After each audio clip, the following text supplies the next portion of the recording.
Katrina dari Kesehatan Masyarakat Universitas Merdeka. Nah, kali ini saya ingin menginformasikan kepada Bapak atau Ibu semua tentang pencegahan osteoporosis. Nah, sebelum masuk ke pencegahan, perlu Bapak Ibu ketahui, osteoporosis itu apa sih? Osteoporosis itu adalah proses di mana tulang bapak atau ibu sudah mulai rapuh atau patah. Atau proses ini juga disebut pengkroposan tulang pada manusia. Resiko osteoporosis ini lebih cenderung kepada wanita karena wanita itu memiliki tubuh yang lebih kecil, ukuran tulang yang lebih kecil, dan massa tulang yang lebih rendah. Maka dari itu, wanita lebih rentan terkena osteoporosis daripada laki-laki. Bapak Ibu ketahui, tulang yang paling beresiko patah pada osteoporosis yaitu yang pertama, tulang pergelangan tangan, yang kedua, tulang panggul, yang ketiga, tulang punggung atau tulang belakang.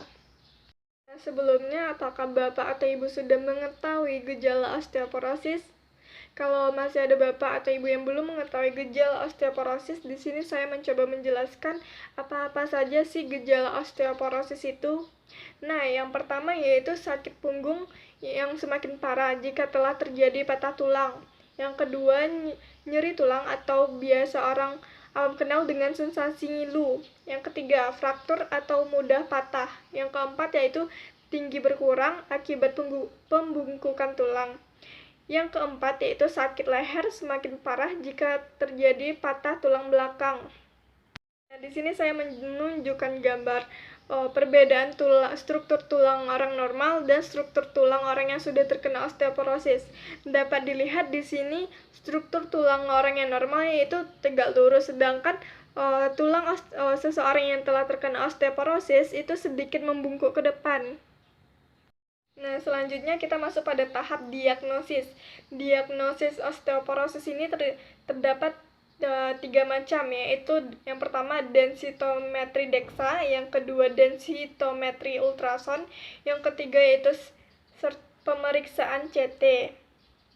Kali ini saya mencoba menjelaskan bagaimana proses pemeriksaan diagnosis osteoporosis. Yang pertama yaitu, pada seseorang yang mengalami patah tulang, diagnosis osteoporosis ditegakkan berdasarkan gejala, pemeriksaan fisik, dan ronsen tulang.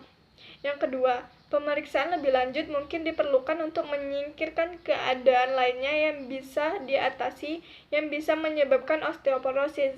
Yang ketiga, untuk mendiagnosis osteoporosis sebelum terjadinya patah tulang, dilakukan pemeriksaan yang menilai kepadatan tulang. Yang keempat, pemeriksaan yang paling akurat adalah DEXA atau Dual Energy X-ray Absorptiometry, yaitu pemeriksaan ini aman dan tidak menimbulkan nyeri. Bisa dilakukan dengan waktu 5-15 menit. Pemeriksaan DEXA ini berguna untuk apa aja sih?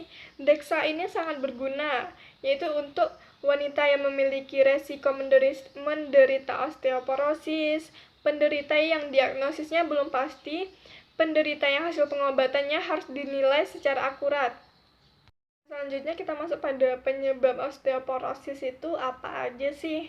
Di sini saya menyebutkan 8 penyebab osteoporosis, yaitu yang pertama yaitu usia, yang kedua menopause atau berhenti haid, yang ketiga kadar testosteronnya rendah, yang keempat genetik, yang kelima obat-obatan, yang keenam berat badan rendah, yang ketujuh pola makan buruk, yang ke-8 yang terakhir yaitu merokok atau mengonsumsi alkohol dan kafein.